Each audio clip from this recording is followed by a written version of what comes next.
The Wealthy Life is brought to you by investment dealer Raymond James. Life well planned. See what a Raymond James advisor can do for you.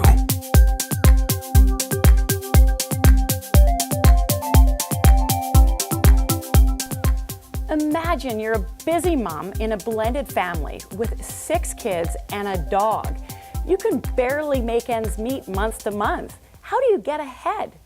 Well, with me today is Rainey. Rainey, that sounds like your situation, doesn't it? That's exactly my situation. So, what is it like living in a house full of kids? We're busy. We're on our feet, and it's go, go, go from the time the alarm clock goes off.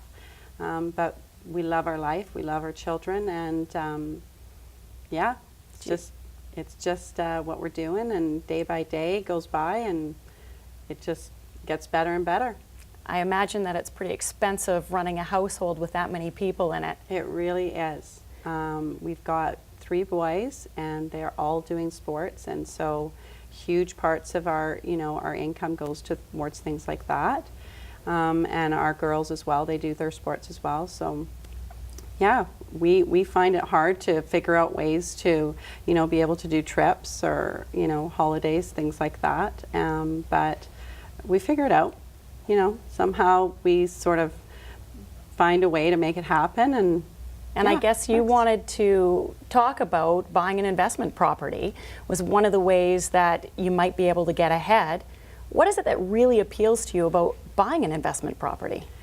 Well, I think what it is that I see people constantly doing it and seeing them get ahead with the way that real estate seems to work.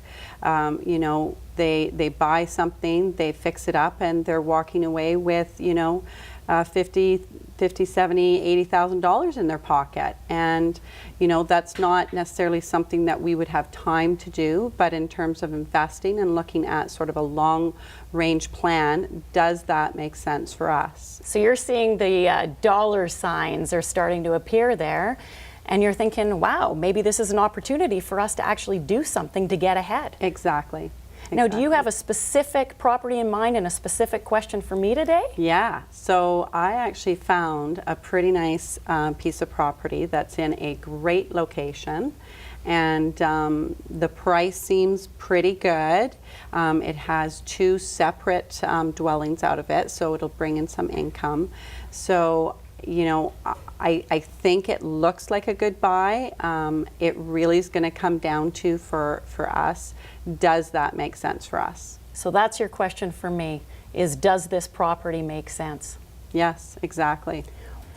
When we return, find out if Rainey gets the green light or should she put on the brakes. Stay tuned.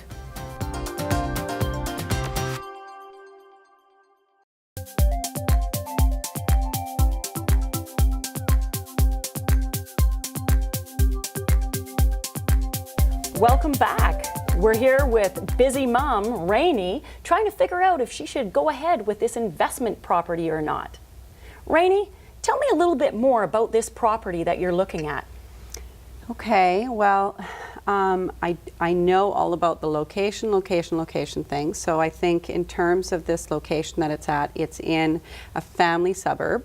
Perfect. So it's a wanted, desirable area in that sense.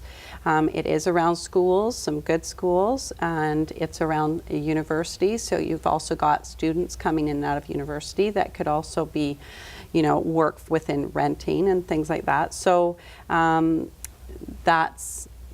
like you've covered the rentability component to that. Yeah. Are you up for the challenge of being a landlord? And do you know what that entails?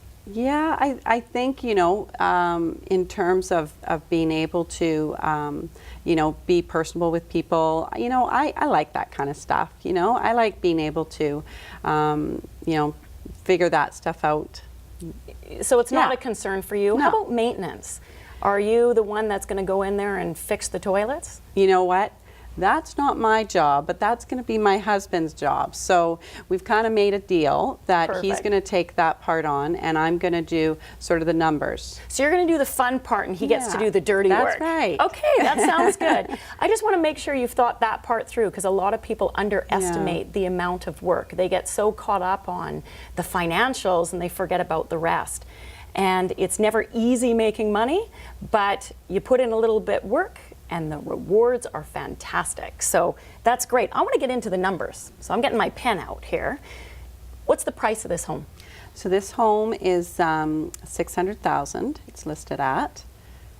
And does it have, would you rent the whole house out? Does it have a suite in it? Yeah, so I'd mentioned before it's got 2 suites. So we have a 4-bedroom on one side and a 2-bedroom on the other side.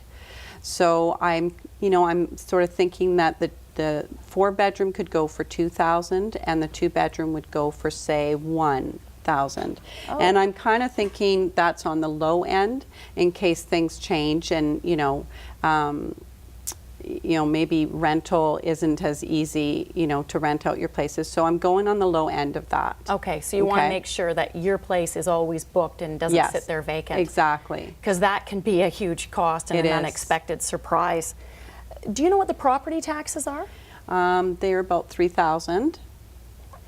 And house insurance? That goes up be about $1,500. How about the utilities? Are you going to pay those utilities or are you going to get the tenants to pay? No, we're going to have the tenants pay the utilities. Smart choice, and Yeah. I'll tell you why. Of course, as a renter, the renters are always going to try and find a place that they can get everything included. But when they have to pay their own hydro bill, they're a little bit more careful on what it costs. And that can really change the numbers dramatically. So Good point. that's good. That's one less thing for you to have to worry about. So I have a really slick formula. It's called the cap rate formula. One of these days I'm going to come up with a better name for it, but it's basically a capital formula. And anybody can run preliminary numbers, a few basic numbers through this formula, and it's going to tell you whether the numbers make sense or, whoa, you better proceed with caution, or forget it. There's better opportunities out there. Okay, that sounds awesome. Pique your interest? Yeah. So what we're aiming for is we want a cap rate, and don't worry about that term, but we're looking for a 5% net income stream. Okay. And that's as simple as it gets. So what I mean by that is we want whatever the purchase price of the property, multiply that by 5%. That's what your net income should be after your expenses.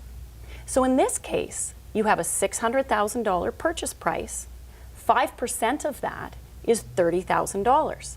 So as long as you can net $30,000 a year, it's worth having a look. Now that's not a be-all and end-all formula. There's other factors that you want to consider, but it's a really, really good starting place.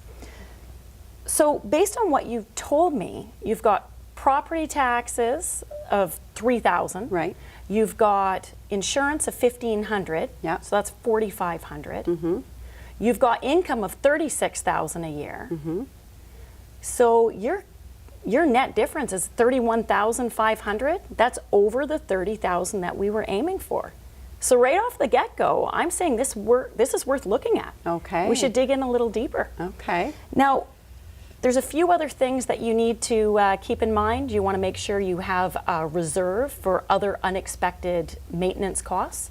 Get an inspector to go through and outline the things that you need to look at over the next 5 to 10 years so you're not hit with some really, really big surprises. Okay. And as long as you feel comfortable with all of that, I would say go to the bank, see what you can do. Rainey, well, it sounds like you're going to get a green light from me. I am so excited, Sybil. It sounds perfect. I love your formula. That makes sense to me. I'm kind of that numbers person, and that just made perfect sense to me. So we're going to do it. Well, thank you, Rainey. Don't go anywhere, because up next is the secret to making money. Stay tuned to The Wealthy Life.